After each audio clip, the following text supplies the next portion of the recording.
2. Yo es el creador de la ilusión. Cuando ves tu reflejo en el espejo, el hecho de que te reconozcas es natural y parece un evento tan básico que no lo comentarías. Y aún así, este pequeño acto de conciencia de uno mismo resulta tener una significación tremenda. El yo que has aprendido a reconocer en el espejo constantemente refuerza todo tipo de limitaciones que no es necesario que existan.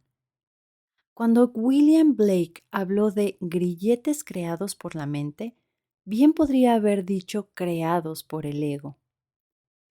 Es imposible recordar una época en la que no te mirabas al espejo y te veías a ti mismo, pero hay pasos en el desarrollo de la infancia que te dieron tu primera noción de yo, tu sentido de tu propio ser. A los niños pequeños no les interesan los espejos, por ejemplo, y es bastante sorprendente que caminar y hablar sucedan alrededor de los 18 meses, antes de que un niño pequeño reconozca que está viendo su propio cuerpo al espejo. Después de eso, el cuerpo se convierte en su juguete favorito. Los pocos animales que pueden verse en el espejo también se fascinan con su propia imagen una vez que lo captan. Por lo menos necesitamos darnos cuenta de que nadie ve en la misma realidad. La versión de cada quien es personal. Si 100 personas están mirando un atardecer glorioso en Hawái, de hecho, están viendo 100 atardeceres distintos. Para una persona que se siente deprimida, quizá no exista la belleza en ningún atardecer, y mucho menos gloria. Dado que yo es central para la versión de la realidad de cada persona, es un elemento clave en la simulación que aceptamos como real, y hasta que podamos conocernos más allá del yo, las ilusiones de la realidad virtual nos mantendrán atrapados. Ilusión es una palabra muy cargada. La sociedad desaprueba a alguien que esté bajo la ilusión de que nadie más importa en el mundo. A esto le llamamos ego inflado o solipsismo. Pero la ilusión de que el amor todo lo puede, la cual todos creen si sienten un profundo enamoramiento, es una ilusión en la que todos quisiéramos creer todo el tiempo. Desenamorarse, que reemplaza la ilusión con la realidad, es bastante doloroso. Una mezcla de placer y dolor caracteriza al yo. Del lado placentero, cuando los niños pequeños descubren su identidad, se ponen sumamente felices. Los terribles dos reflejan un despliegue de egotismo cuando el niño afirma, este soy yo, ponme atención, aquí estoy. Los terribles dos son característicos por ser una etapa enloquecedora para los papás, porque la afirmación brutal del ego es odiosa. Más importante todavía es que no es realista. No puedes sobrevivir en sociedad si vas por ahí demandando que el mundo te dé su atención todo el tiempo, o incluso la mayor parte del tiempo.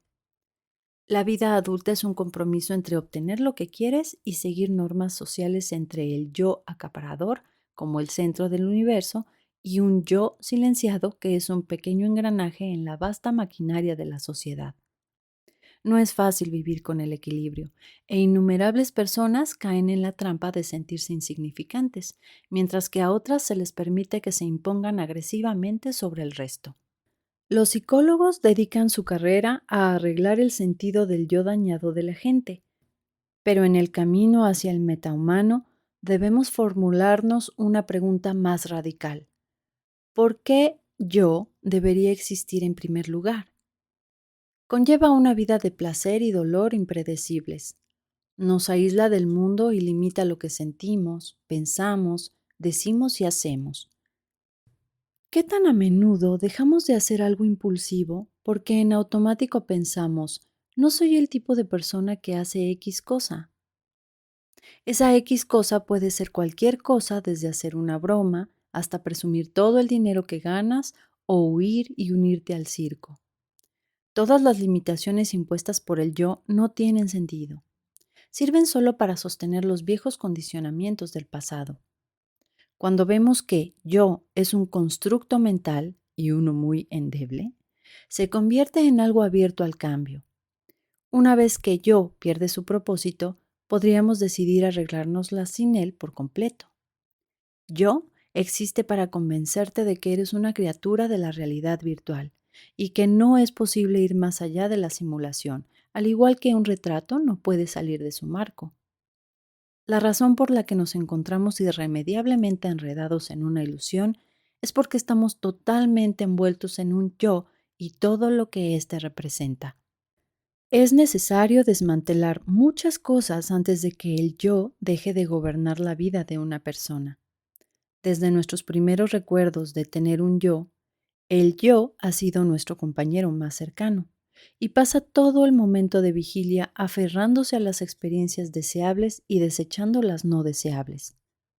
Yo no quiere ceder su poder, y por una buena razón. Que una persona especial te ame a ti y solo a ti hace que la vida valga la pena. Cuando yo se desvanece, ¿quién está ahí para amar y ser amado?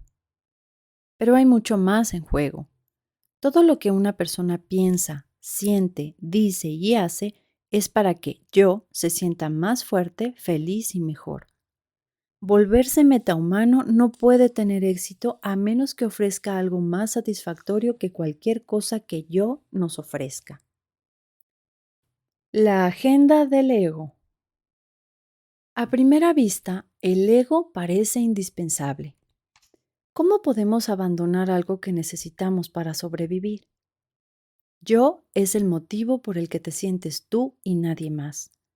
Te asomas al mundo a través de un par de ojos que nadie más posee.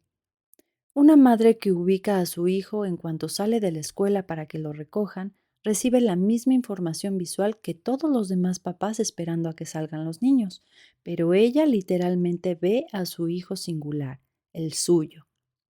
La singularidad es valiosa, pero tiene un precio. Casi ninguno de nosotros estamos cómodos al estar completamente solos. Y si insistes en ser tú mismo, el prospecto de convertirte en un marginado es muy real. El poeta William Wordsworth dice con entusiasmo: deambulé solitario como una nube que flota alto sobre valles y colinas. Pero muy pocos de nosotros vemos lo solitario como algo positivo. Cuando alguien es tan desinteresado que suelta todas sus necesidades personales, a veces se dice que es un santo. Pero es más probable que sea etiquetado como antisocial o loco. Es difícil creer que alguien pueda ser normal y al mismo tiempo totalmente liberado del ego y su necesidad de placer y aceptación. Muchos movimientos espirituales denigran el ego como si fuera una carga, una maldición o un enemigo oculto de la conciencia superior. Irónicamente, decir que el ego es tu enemigo es un juicio del ego. Decir que el ego es tu amigo también es un juicio del ego. Por lo tanto, decir quiero no tener ego es contradictorio en sí mismo. El ego está diciendo esto y ciertamente no quiere suicidarse. Tus mismas palabras no pueden llevarte a un lugar fuera de la ilusión en la que estás enredado. No puedes extraer el ego como si extirparas un apéndice. Si crees que puedes hacerlo, tan solo te hundes más en la ilusión de engañarte a ti mismo y decirte que eres desinteresado. Yo es una cosa pequeñita, tan solo compuesta por 2 letras, pero lo que has construido alrededor de él, lo que todos hemos construido alrededor de él, es como un arrecife de coral compuesto por celdas minúsculas endurecidas por un caparazón enorme. Si esta descripción te parece extrema, considera cómo procesas la experiencia en bruto. Las experiencias son interpretadas y se vuelven parte de cómo aceptas o rechazas la realidad a nivel personal. No atestiguamos cómo sucede todo esto porque la mayoría de las experiencias parecen demasiado insignificantes como para ser importantes. Por ejemplo, podrías probar un curry vindaloo en un restaurante hindú y quizá lo encuentres demasiado picante. Decides que no te gusta y nunca vuelves a ordenar este platillo del menú en un restaurante. Otra persona, criada en Goa, en la India, donde el curry vindaloo es un platillo básico, apenas registra el picor de los chiles que contienen las recetas, y en cambio tiene recuerdos nostálgicos sobre el vindalú que cocinaba su madre. Estas dos experiencias, como información en bruto que entra al cerebro por el sentido del gusto, parecen idénticas, pero no lo son. La experiencia siempre pasa a través de la interpretación personal de alguien. Yo está teniendo cada experiencia, no los cinco sentidos ni el cerebro.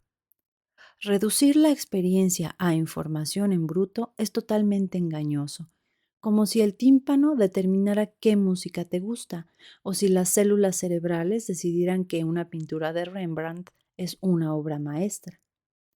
Yo toma todas estas decisiones y, conforme lo hace, cada experiencia fortalece el poder de yo. Por naturaleza, las experiencias son fugaces y momentáneas. En cuanto terminé de decir gracias, o de morder una barra de chocolate, o de besar a mi nieta, la experiencia ha desaparecido. Basados en este hecho innegable, tienes dos opciones. Puedes aceptar lo fugaz que es cada experiencia o puedes aferrarte a ella.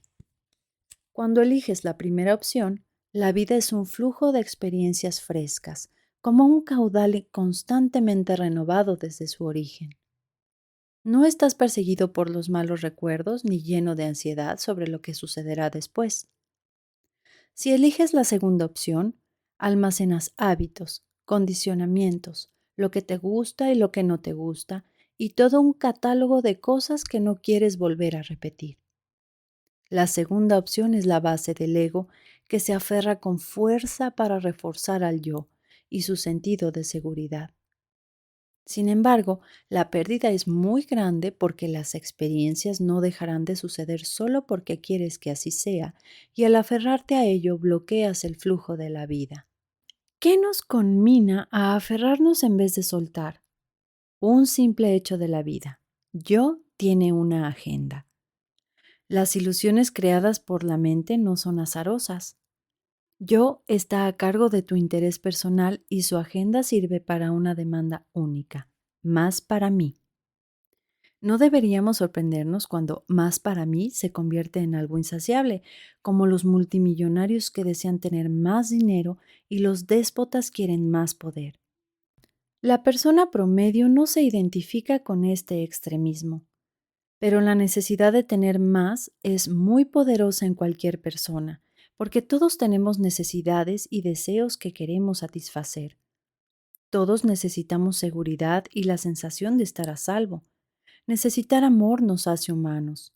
Necesitar explorar el mundo es un deseo irrefrenable en un niño pequeño que se echa a correr por la casa y se mete en todas partes. Pero si miras más profundo, resulta claro que yo está sustentado en la necesidad. Te ata a un programa de encontrar constantemente nuevas necesidades que nunca terminan, lo cual es lo opuesto a la plenitud. La plenitud es el estado de no necesitar nada porque tú eres suficiente en ti mismo. La sociedad de consumo promueve la necesidad como algo normal. Siempre hay algo nuevo que comprar que al fin te dará una sonrisa de satisfacción. Así, una vida normal es de hecho una vida de carencia, intentando con desesperación y sin cesar llenar un hoyo negro que nunca será saciado. Cuando estás necesitado, la plenitud es inalcanzable. Aquí surge un entendimiento importante. Yo no tiene una agenda. Yo es la agenda. El ego viene con demandas inherentes a él, sin importar qué tanto nos esforcemos para negar estas demandas o satisfacerlas. La necesidad es un estado de conciencia y yo nunca te soltará hasta que encuentres un estado de conciencia superior. Un nacimiento misterioso. Yo crea obstáculos que mantienen bloqueada la metarealidad, como si fuera una pared gruesa, aunque ésta sea invisible. En nuestro viaje hacia la conciencia de uno mismo, es importante comprender por qué los seres humanos decidimos aislarnos de esta particular manera. ¿Existió alguna era en que yo era débil o no existía? Aunque el ego ahora es una parte enraizada en la psique humana, tiene una historia. Ha dejado pistas de forma física, como un rastro de huellas en el bosque hechos por una criatura invisible. Por ejemplo, un signo de que eres un yo individual es que respondes a tu nombre. El primer nombre está perdido en la prehistoria, pero el primer nombre escrito pertenece a un faraón egipcio, Horus Iri, la boca de Horus, de 3200 antes de la era cristiana. Cuando comienzas a investigar, surgen otras pistas sobre la evolución de la conciencia de uno mismo. Mucho antes de los nombres escritos ya estaba la capacidad de reconocer nuestro propio reflejo. Naturalmente, no tenemos manera de recrear lo que experimentaban nuestros ancestros remotos. Los humanos prehistóricos se asomaban a pozos oscuros de agua y reconocían su reflejo. Se especula que sí lo reconocían, pero el evento no puede ser fechado. Sin embargo, la invención de los espejos sucedió muy recientemente si lo medimos en tiempo evolutivo. Las piedras pulidas como espejos datan del 6000 antes de la era cristiana, en una zona que actualmente es Turquía, y conforme surgieron las civilizaciones antiguas en Egipto, Sudamérica y China, cualquier cosa que pudiera sostener una superficie pulida, desde obsidiana y cobre hasta bronce y plata, era usada para este propósito. ¿Acaso somos las únicas criaturas que podemos vernos en el espejo? Un periquito jugará con su imagen en el espejo porque, suponemos, ve a otro periquito allí. Los perros y los gatos por lo regular no muestran interés en los espejos, pero es bastante raro que el reconocimiento personal evolucionó en criaturas que no tienen motivo para poseer esta habilidad. Los chimpancés, gorilas y otros grandes simios se ven en un espejo. ¿Cómo sabemos si una criatura se ve a sí misma en un reflejo? La prueba más reveladora es de hecho bastante simple. Pon un sombrero rosa en la cabeza del animal. Cuando el animal se ve en el espejo y mira el sombrero rosa, ¿toca el sombrero en su cabeza o el sombrero en el espejo? Si toca el sombrero en su cabeza, pasa la prueba de yo soy lo que veo. Como los grandes simios no tienen espejos en su hábitat natural, parece que no hay razón evolutiva para esta capacidad.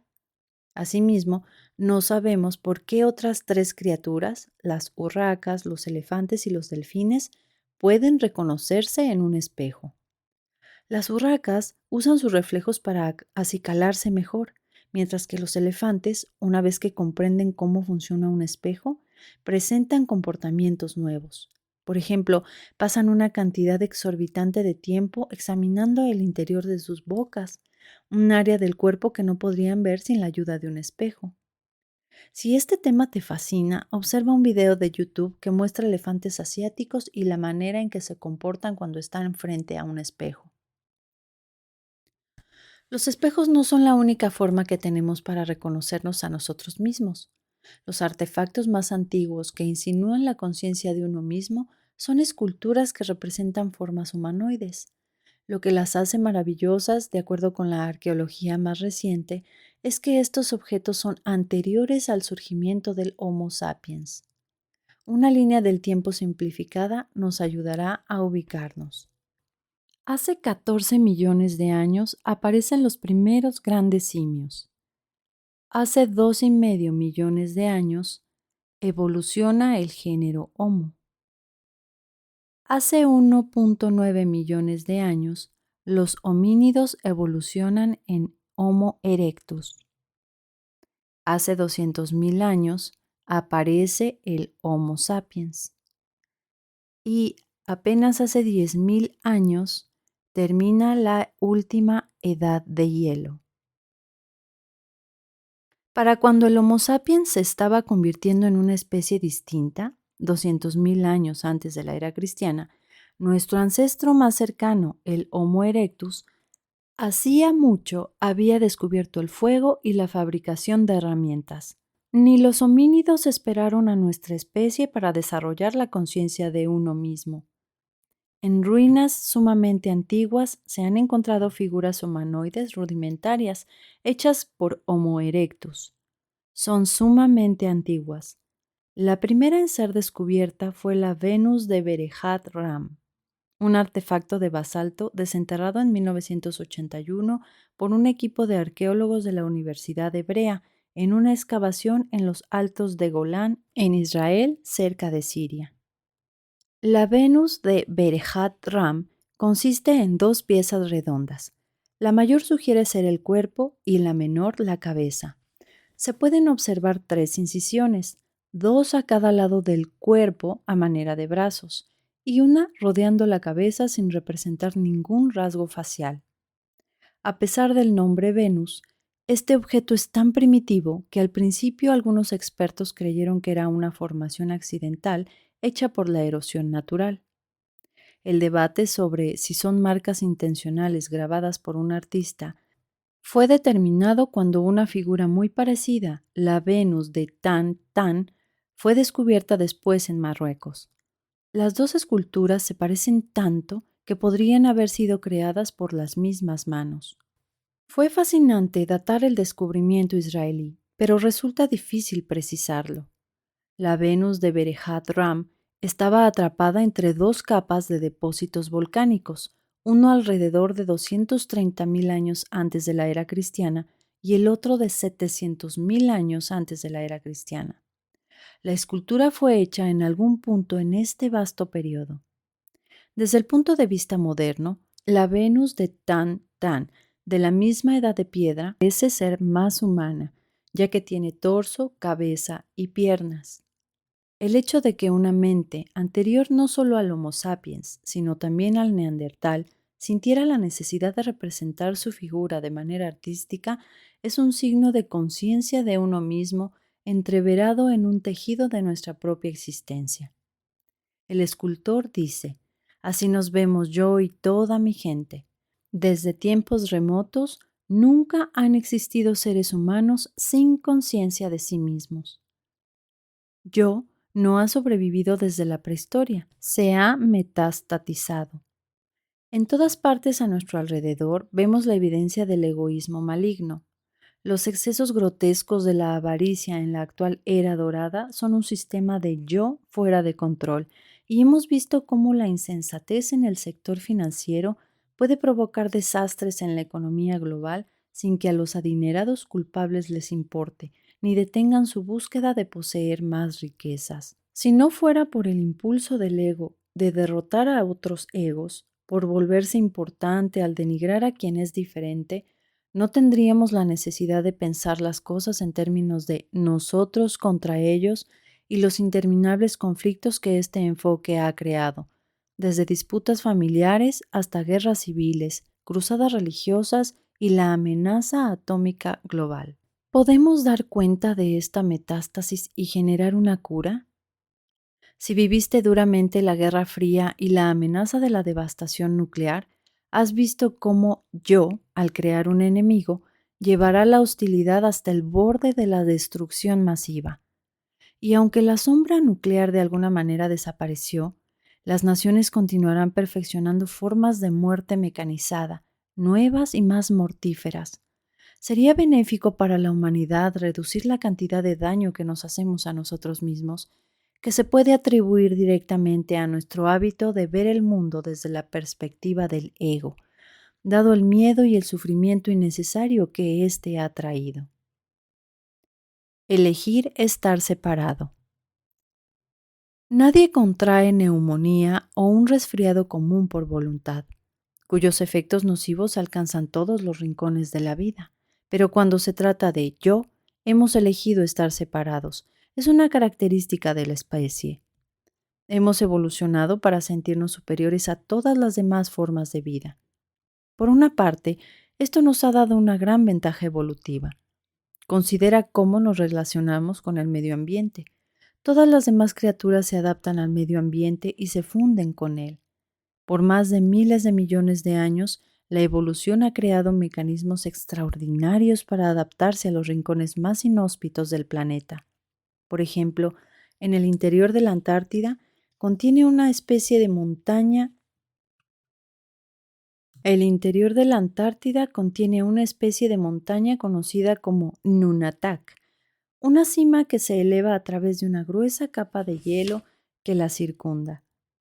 Es difícil imaginar un entorno más desolado que este, con nada más que campos de hielo en todas direcciones, frío bajo cero, vientos que aúllan al parecer sin la posibilidad de albergar plantas ni animales. Sin embargo, hay registros de un ave marina blanca conocida como petrel níveo, Pegodroma nívea, que anida en Nunataks hasta 97 kilómetros tierra adentro desde la costa hacia donde debe volver para buscar alimento en el agua. Cuando llega la época de apareamiento, los petreles níveos encuentran fisuras expuestas en las rocas para hacer sus nidos con piedritas pequeñas, y una pareja que se aparea empolla un solo huevo en medio de la naturaleza helada durante 40 a 50 días antes de que rompa el cascarón. La evolución colocó en esta situación al petrel níveo, pero los humanos podemos elegir dónde y cómo vivir.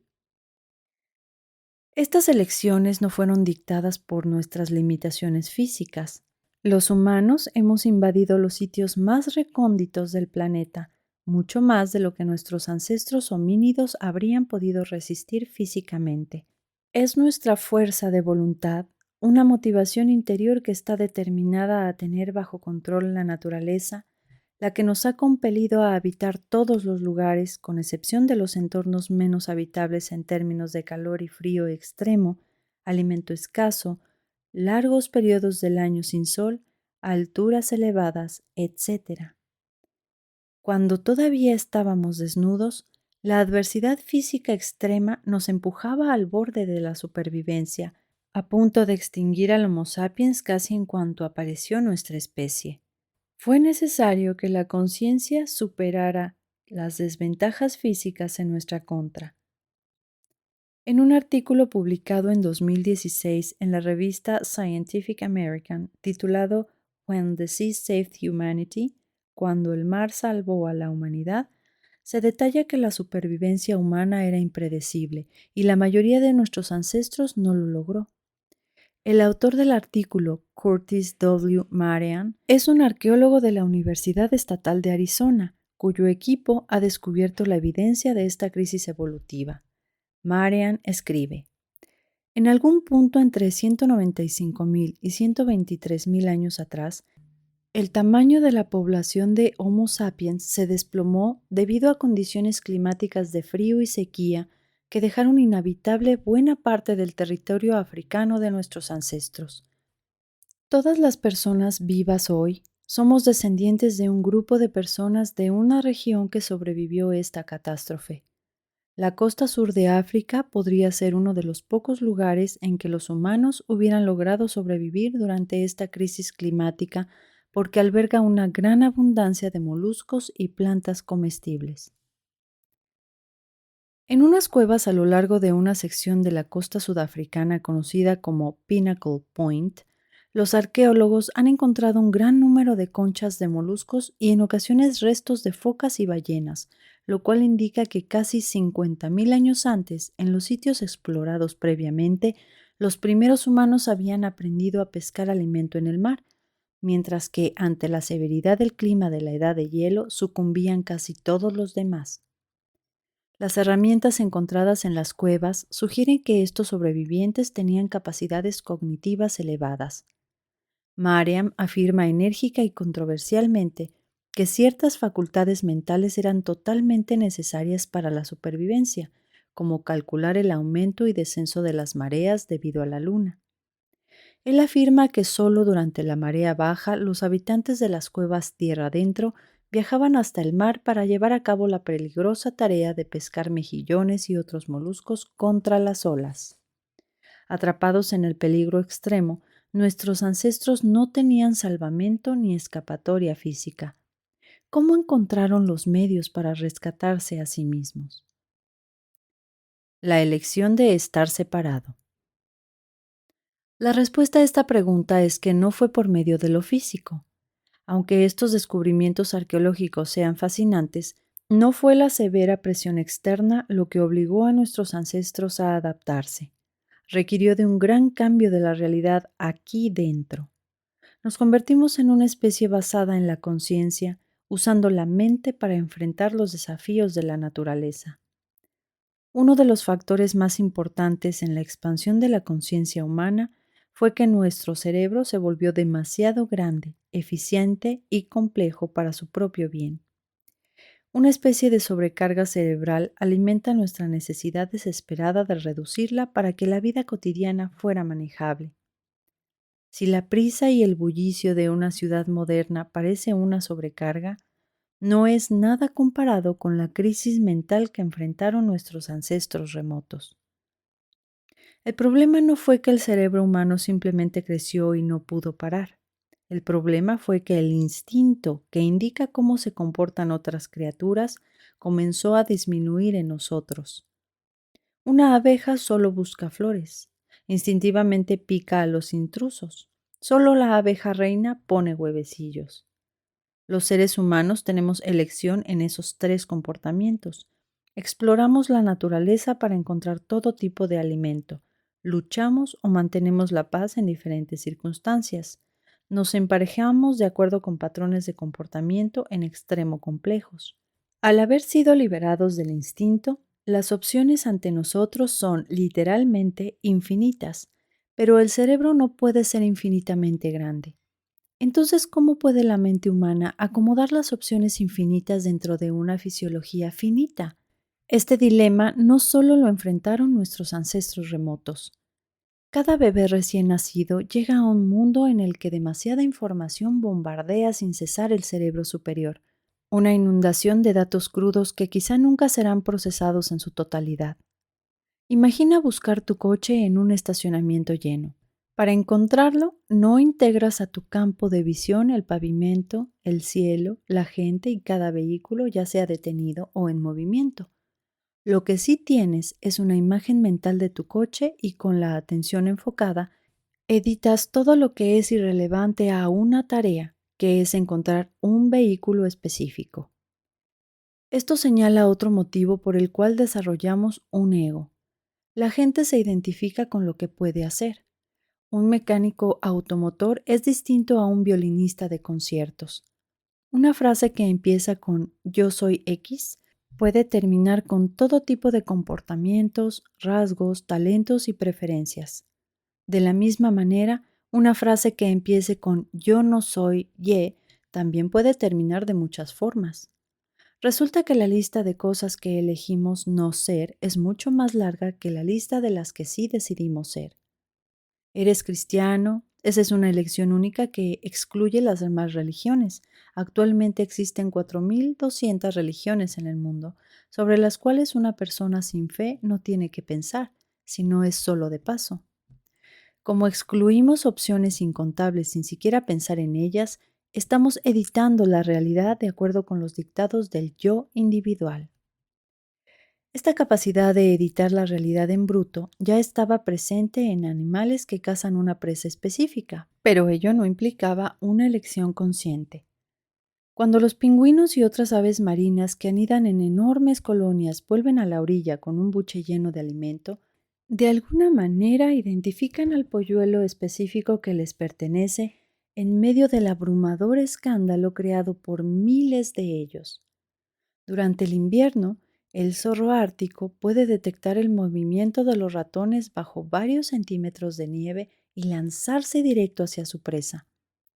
Las mariposas monarca pueden seguir un mismo patrón de migración desde y hasta una localidad en México donde se aparean. Existe un enorme misterio sobre cómo los seres humanos desarrollaron la atención de concentración profunda, no para tipos específicos de alimento y lugares, sino como una característica que podemos encender y apagar. Las cosas en las que estás interesado te fascinan y captan tu atención, mientras que las cosas que no te importan escapan a tu atención. El atractivo de las novelas de detectives reside en el ingenio con que Sherlock Holmes detecta la pista más mínima y al parecer irrelevante. Supuestamente Holmes era experto en la ceniza del puro y el tipo de tabaco que cada ceniza representaba, pero no sabía que la Tierra gira alrededor del Sol porque esa parte del conocimiento era inútil en el arte de detectar un crimen. Aunque no podemos resolver este misterio de poner atención y desconectarnos, no hay duda de que yo está a cargo de ambos. Mi esposa, mis hijos y mis nietos son sujetos de profundo interés personal para mí, el tipo de interés que etiquetamos como amor, mientras que ellos mismos son completos extraños para casi 7.000 millones de personas en el planeta. Una vez que se enfoca la atención, sigue la emoción. Cuando era niño, mi hijo Gotham amaba el equipo de básquetbol Celtics de Boston y odiaba a los Lakers de Los Ángeles. Esto se convirtió en parte de quien era, una decisión de esto, aquello, con la que él se identificaba. Esto, aquello, es la herramienta más básica de edición que posee nuestra mente y comienza con un yo o no yo. El ego separa a cada persona de cada una de las demás por medio de incontables decisiones sobre yo o no yo. Muchas de estas decisiones no tienen un propósito real, excepto reforzar el ego. No es que los fanáticos de los Celtics sean mejores, más inteligentes o más adinerados que los fanáticos de los Lakers, pero cuando Gotham se mudó a vivir a Los Ángeles y su trabajo lo puso en contacto cercano con los Lakers, fue un cambio desgarrador. Convertir no yo en yo puede ser muy duro. Por ejemplo, imagina que debes pasar un año trabajando para un partido político que siempre te ha desagradado. Conforme el ego hizo metástasis a lo largo del tiempo, las otras diferencias adquiridas se convirtieron en la base de la desconfianza y desaprobación social. Antes de que nacieran mis hijos, yo era un inmigrante recién llegado que trabajaba en un hospital en Nueva Jersey durante la escasez de médicos, provocada por la guerra de Vietnam en la década de 1970. Todos los días iba a trabajar sabiendo, en el fondo, que los doctores nacidos en Estados Unidos que estaban en la sala de urgencias me veían como inferior a ellos porque había venido de la India. Si damos un paso atrás para considerar el panorama completo, yo edita mucho la realidad y por razones egoístas. Deliberadamente nos cerramos a nosotros mismos y a posibilidades nuevas para encajar en preferencias viejas y fijas. El pasado de todas las personas es una colección caótica de decisiones sobre lo que les gusta y disgusta, cómo se sienten emocionalmente y los recuerdos que llevan como bagaje, sin mencionar sus creencias inamovibles, su historia familiar y toda experiencia que haya alterado su vida desde el nacimiento. Tú no fuiste formado por lo que sucedió desde que naciste, fuiste formado por lo que pensaste acerca de esos eventos. El ego y todas las respuestas que ha tenido son un enorme constructo mental, la metástasis de yo que creció de las semillas del ego en nuestros ancestros remotos. Nuestra habilidad de editar la realidad es responsable de todo a lo que un ser humano decide prestar atención, y dado que ponemos nuestra atención en 1.000 millones de cosas, la realidad en su estado no editado debe ser infinitamente más grande. Los logros humanos representan una minúscula fracción de lo que la realidad tiene que ofrecer. El horizonte que se despliega ante nosotros es ilimitado. La decisión de soltar.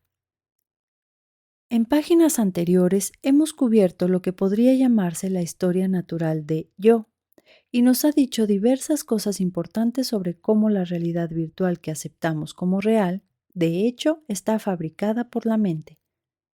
En la mente humana, la realidad está construida para que la información disponible no sea abrumadora y caótica.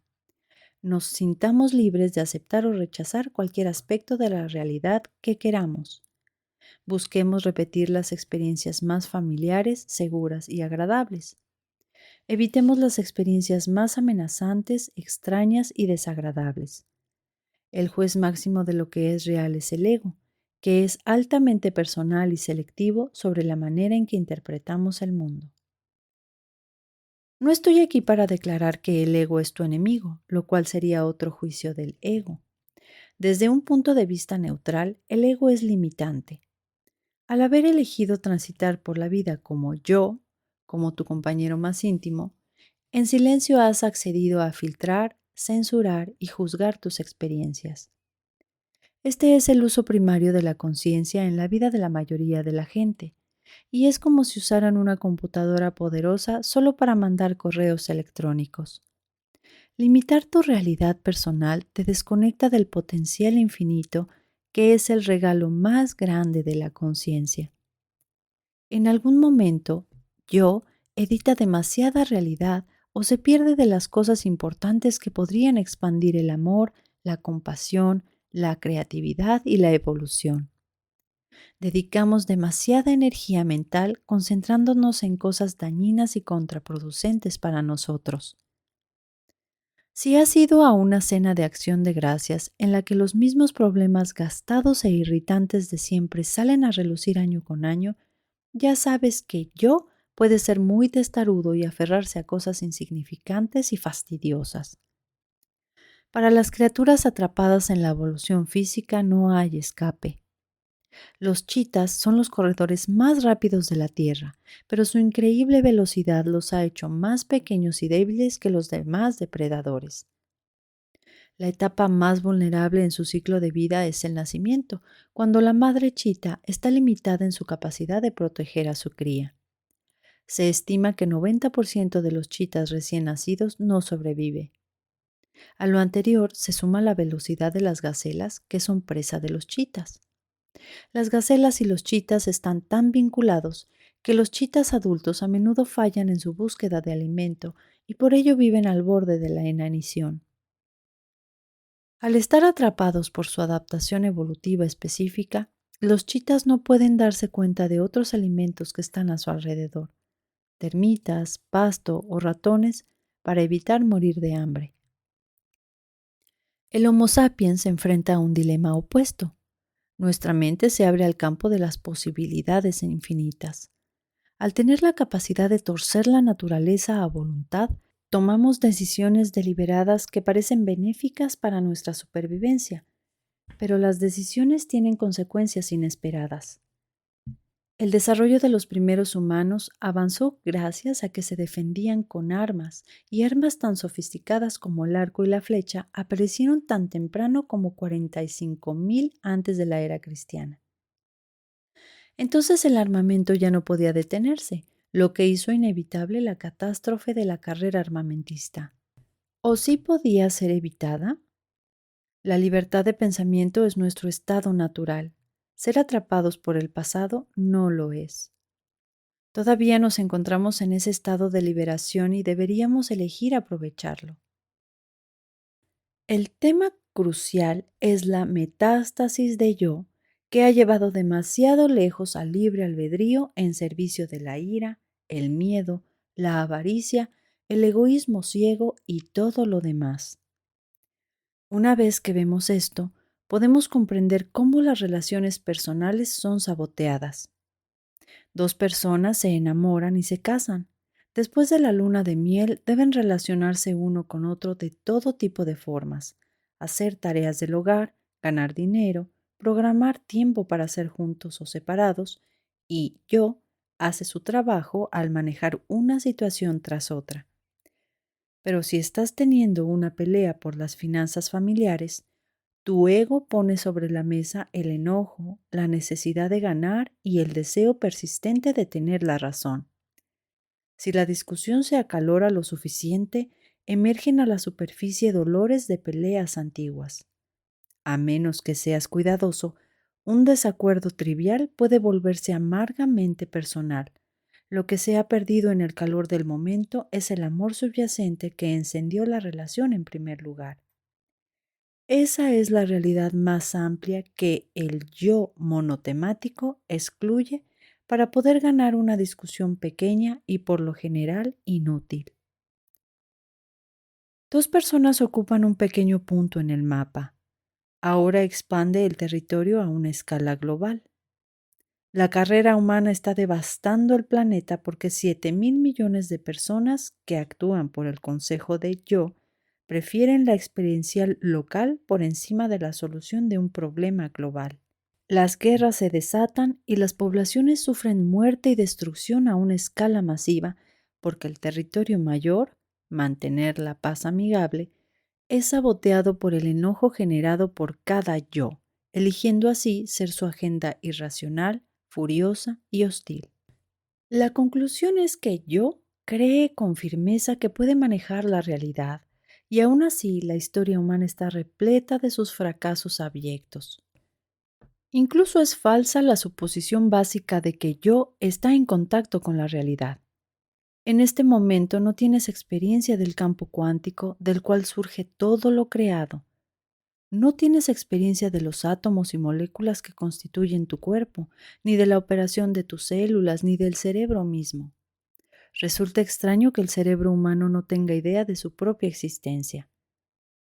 Al ver un cerebro bajo el bisturí de un cirujano, o cuando se disecciona un cuerpo en la escuela de medicina, es tan solo la observación de segunda mano de una cosa gris y blanda con surcos a lo largo de una superficie exterior. No hay nada observable que dé indicios de que esta cosa blanda procese la conciencia. En resumen, yo controla nuestra experiencia para asegurarse de que la vida siga siendo local y no infinita. El infinito es el enemigo del ego, porque el infinito es el mapa entero, no solo puntos y alfileres colocados por aquí y por allá.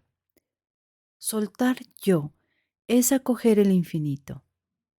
Solo al estar cómodos en nuestro potencial infinito podemos descubrir que la realidad no necesita ser editada. Pertenecemos a la plenitud. Cuando comenzamos a partir la totalidad en pedacitos y piezas, el ego asume el cargo para manejar cada una de ellas, pedazo a pedazo, y se dé cuenta o no, nos disminuye física y mentalmente. Así que debemos investigar si el infinito es un entorno habitable. Si es así, entonces soltar el ego puede ser justificado. Y no importa lo que haya hecho yo para mejorar la vida, podemos comenzar a darnos cuenta de que vivir en la plenitud es mejor.